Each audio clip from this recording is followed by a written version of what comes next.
Alright guys and girls, this is Jerningham here. It's pretty sad that the Duke's died. he fought it in the Second World War for the UK. And you're going to see where all these guns are going to be firing for his, death and respect what he's done for the country. As just... I don't remember his name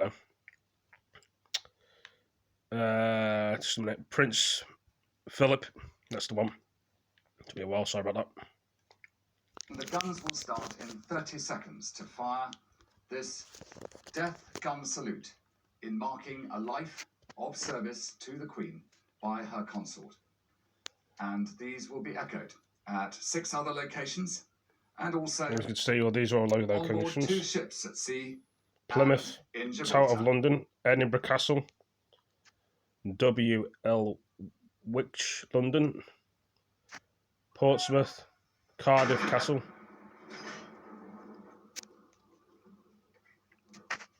Gattegirl, and some other places as well.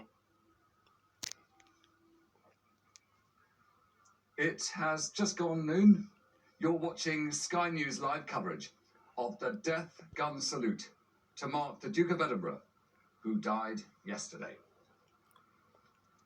And returning to Edinburgh Castle, where there is now time for the gun, which has just fired, to be reloaded, and also time to reflect again on how the Duke of Edinburgh had carried the name of this city, the capital of Scotland, in his life all around the world. Yep. And for him, therefore, this firing of the gun has its own significance, as the next gun is fired.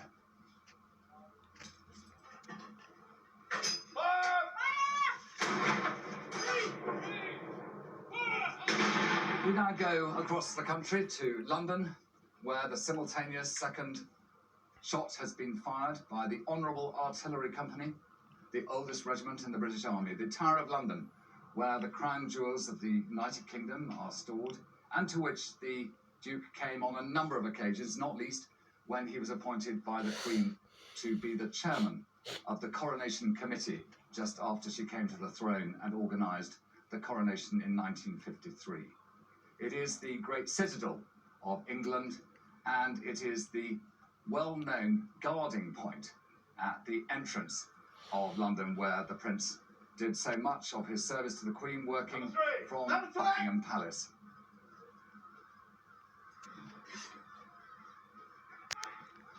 And at Cardiff Castle too, preparing for this gun salute.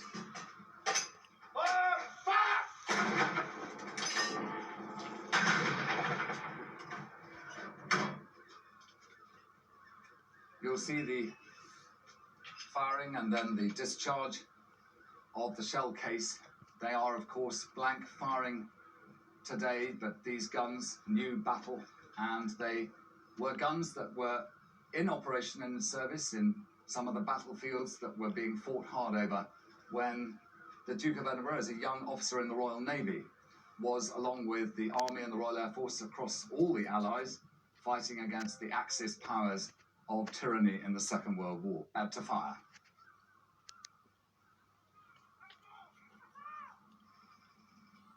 Of the Queen when she is in Northern Ireland.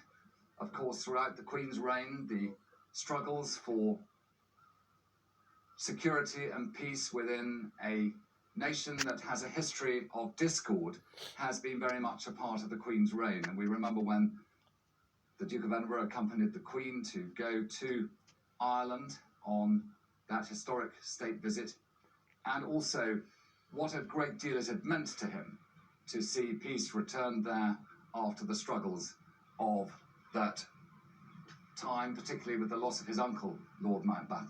But to Devonport, and the Royal Navy are firing their guns. Also, salute at Devonport, the historic and largest of the naval bases of Europe.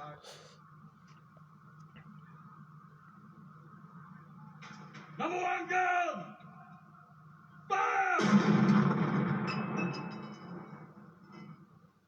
Wearing the anti-flash that is always worn on board ship, particularly when guns firing in battle Battles that Prince Philip, as I say, remembered very much, seeing start in Italy at the beginning of his service in the Second World War, and suddenly realizing, as he said, and then they all started firing back, and you suddenly realized that this was real war. He was also out in Japan at the time that the peace was finally signed at the end of hostilities in 1945. We now go to Woolwich, with its ancient history as a scene of the revictualling of ships nearby at Deptford, and the Royal Horse Artillery are preparing to fire their guns, the King's Troop Royal Horse Artillery.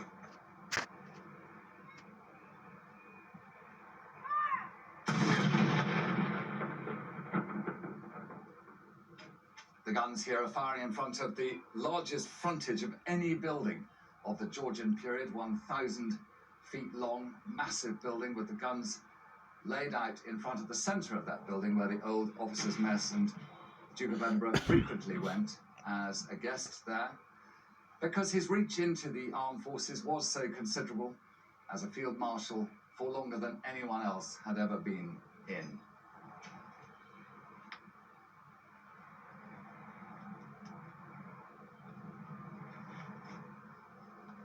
Going to Portsmouth next, and at Portsmouth, where so many occasions a young naval officer, Prince Philip, would have set out to sea to play his part in the battles.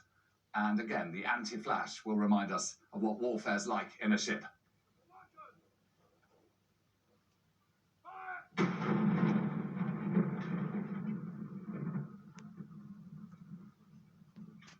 And perhaps one of the most dangerously protected areas during the Second World War was in Gibraltar, where the great guns were protecting the entrance to the Mediterranean, and through which, with their submarine nets, the Prince saw that preparation as the guns fired there too.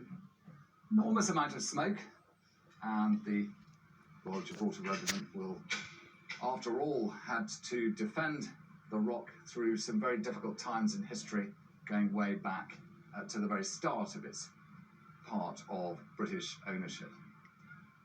Back to Edinburgh Castle and the seat of the Dukedom of Edinburgh, and the gun is about to be fired.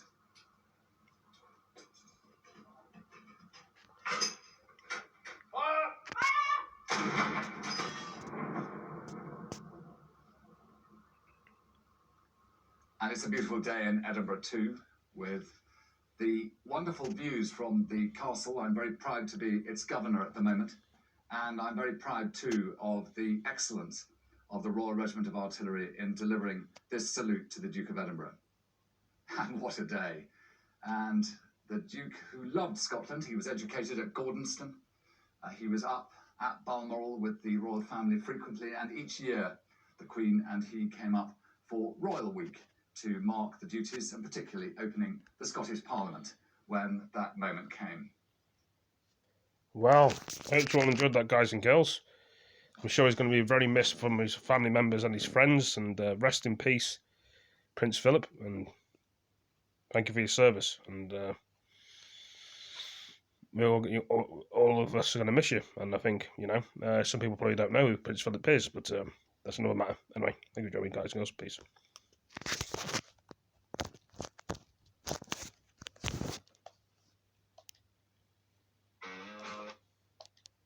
The guns will start to be reloaded.